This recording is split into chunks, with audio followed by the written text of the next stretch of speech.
Welcome to Blue Talks.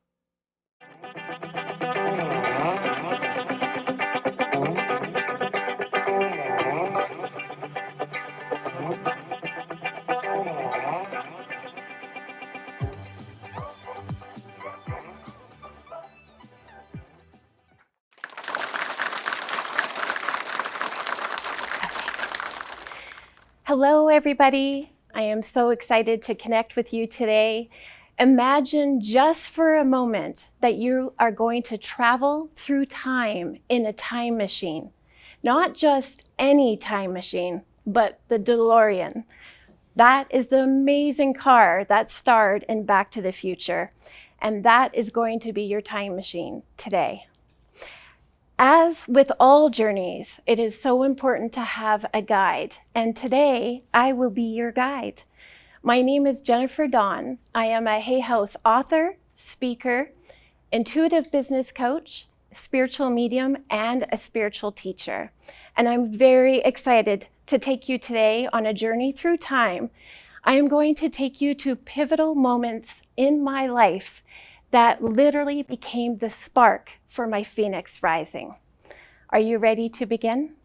Okay, awesome. Let's jump into the DeLorean. I would like you to set the time and the location. The location is Surrey, BC, Canada, and we are going to the timeline of April 2017. So let's jump in and let's go back in time. Now that we have arrived in April 2017, we are at a hospital in Surrey, BC, where my dad was actually diagnosed with dementia. I had no idea that I was going to go on this unbelievable emotional roller coaster. My dad at that time was diagnosed with mild to moderate dementia. Prior to his diagnosis, we became very close. We were able to talk for hours about anything and everything. My dad was also a very spiritual person, and he was also very open-minded. He loved to connect with people all over the world and was fluent in so many different languages and dialects. He was a very intelligent man, and I loved having all these incredible conversations with him. After his diagnosis, things completely changed. The man that I knew, the man that I loved, completely changed right in front of me. This roller coaster, I had no idea that I signed up for, and so did my dad. So as we go through time and go through the different timelines today, I'm going to show you pivotal moments in time that literally created the spark and ignited my Phoenix rising. And my dad's dementia journey was one of them. As we went through this journey, he actually became incredibly mean. And as we stay in the same timeline, I noticed that he started saying things to me that he would never have said before. And I'm gonna share a personal story that has not been talked about a heck of a lot. So I'm gonna ask you to jump back into the DeLorean, and we're gonna jump actually into a future timeline. So I'm going to have you jump back in the DeLorean and set the time to May 2019. The location is Surrey, BC, and is actually the exact same hospital that he was at 2 years prior. I had no idea that my dad's story was actually coming to a close in 2019, and I had no idea what we were about to experience. Now that we have hit May 2017, we're in the hospital. My dad looks at me and looks at my mom and says to me, and quote, "You are going to spend your entire life trying to find me." I had no idea what he was talking about. He said, "Jennifer, I am going to be buried under a maple tree. And because there's so many different maple trees in BC, in Canada, you're going to spend your whole life trying to find me, and you'll never know where I'm buried." What? My dad, that we were so close, we used to talk about anything and everything, now saying this hurtful comment that literally I felt like I was going to collapse on that hospital floor. My mom took one look at me, took one look at my dad and said, "Robert, how could you say such a thing to our daughter?" He goes, "It's the truth. She's going to spend her whole life looking for me." I had no idea what was going to be the next chapter in the dementia journey with my dad. I'm going to have you jump back into the DeLorean. You're going to do a lot of time travel today. Jump back into the DeLorean, and we're going to fast forward to June 2019, the very first week of June 2019. My dad has now been released from the hospital. The hospital set him up in a home. And I had no idea that my dad was actually about to cross over to the other side, because the doctor at the hospital told me, when I asked her point blank, "Is my dad dying?" she started to laugh and said, "No, he's going to live a long time." She didn't have the guts to tell my mom and I he actually was going to die, and he was already in the process. So back to June 2019, we're in the home. And my dad's in the home, I should say. My dad had dementia testing again, and they actually documented in the dementia test that he thought the year was 1989, when in fact, as you all know, it was 2019. He was in the later stages of dementia, and it was documented and have the written proof as such. So now it's his final month of life, and we had no idea that he was going to be passing. We're going to jump back into the DeLorean, and we're going to go to the final week of June. Father's Day had just occurred. My mom and I spent the entire day with him. The very next day, I received a call from the home saying, "You need to get down here immediately." They discovered that he had entered the active dying stage. What I'm about to share with you is literally a miracle. And as far as I know, nobody in the world has this documented anywhere, as I've learned from the Alzheimer's Society. So my dad, for that entire final week, had no dementia. I have written proof that he had no dementia in that final week. He had crystal clear clarity and was able to have conversations with myself, my mom, my middle son, Matt, and the medical staff.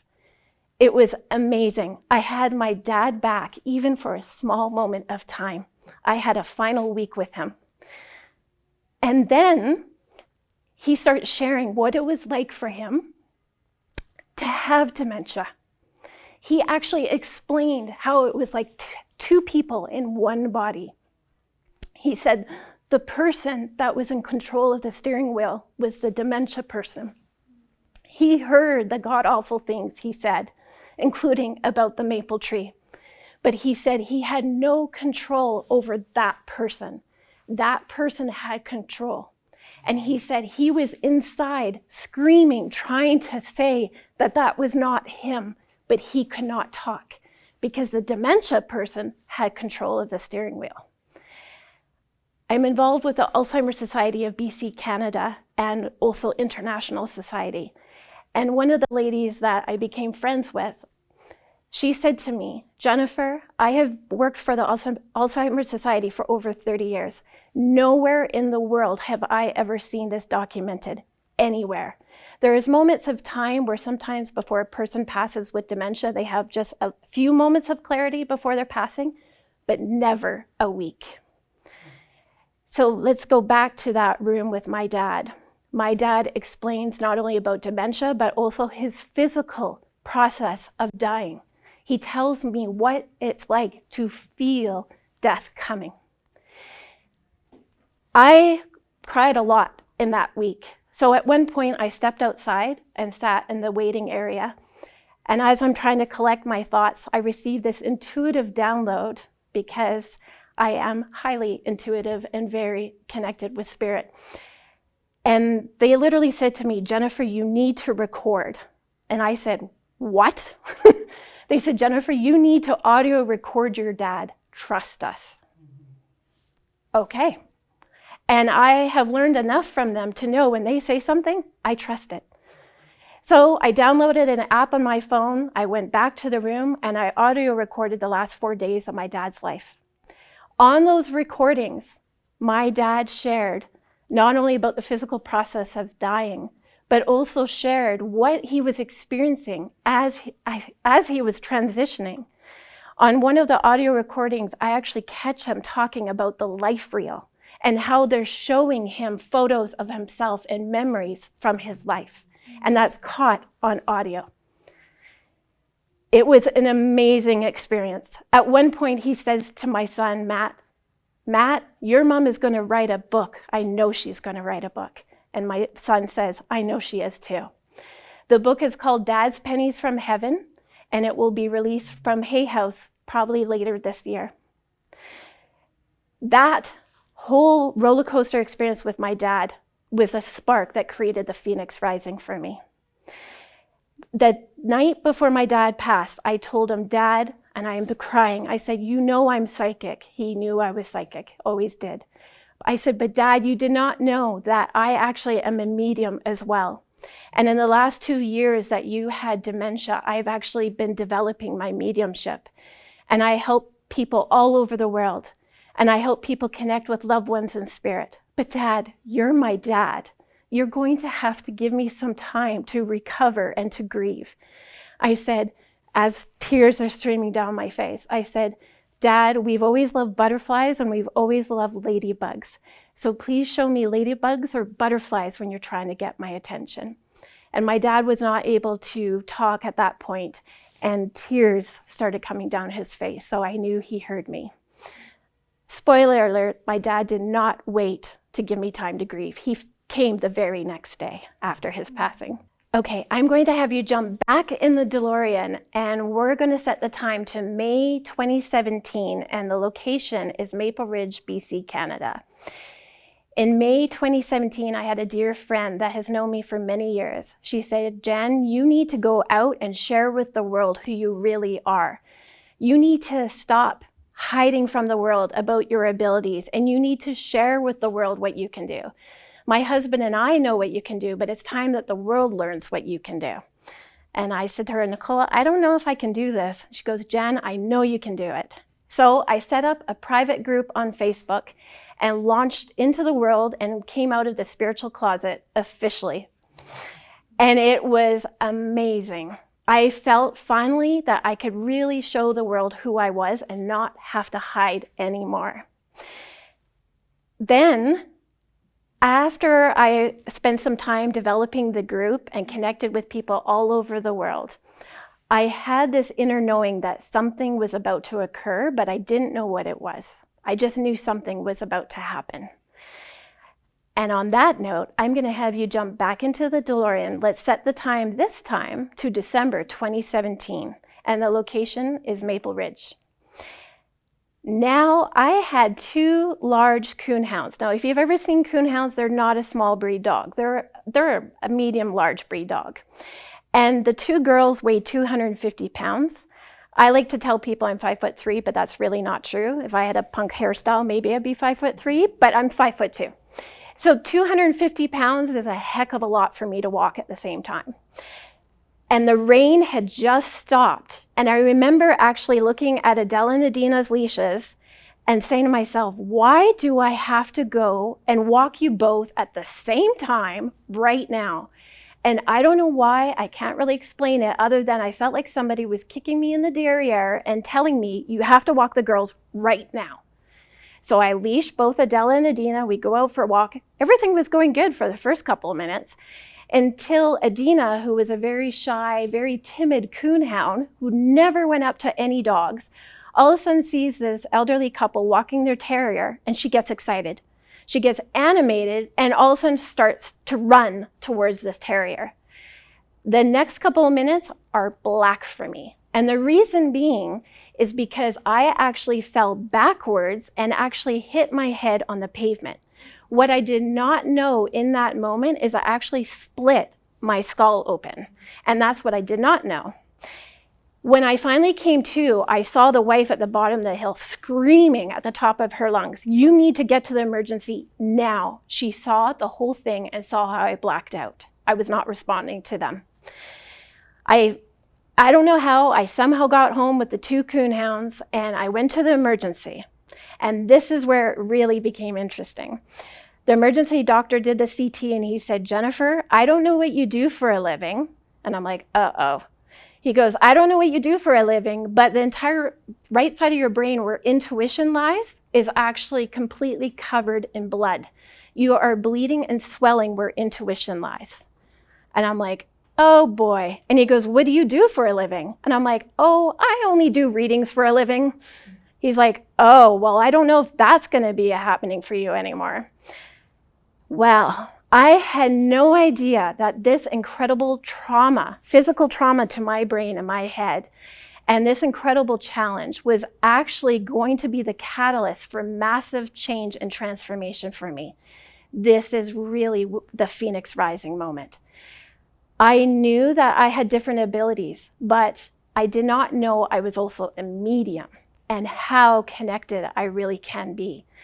Before, when I would hear spirits, these are the loved ones in spirit, people that have crossed over. When I would hear them prior to the accident, it would sound like I was in a swimming pool and it was muffled. After this accident, I literally can hear spirit, even in the room we're in right now. I can literally hear them standing right beside me, talking to me. I also can hear spirit talking with one another. I will even hear family members in spirit talk with one another and say, who wants to go next when I'm having a session with a client? It's pretty amazing. So from that physical trauma and challenge, I literally saw the spark and the light. Even though I have chronic migraines as a result of my skull being split open.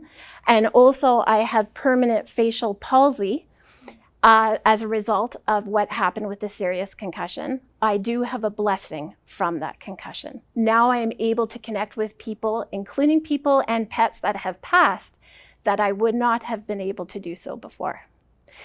So now I'm going to invite you to reflect on your own Phoenix Rising moment. I would invite you to now close your eyes. Just take some slow, easy, deep breaths, breathing in through your nose, breathing out through your mouth. And I am going to share 3 different colors in a moment. I would like you to pick one of the 3 colors. The 3 colors are yellow, pink, and orange. Choose one of the 3 colors. And as you envision this color completely wrapping the outside of you, as if you're in a bubble or halo of light.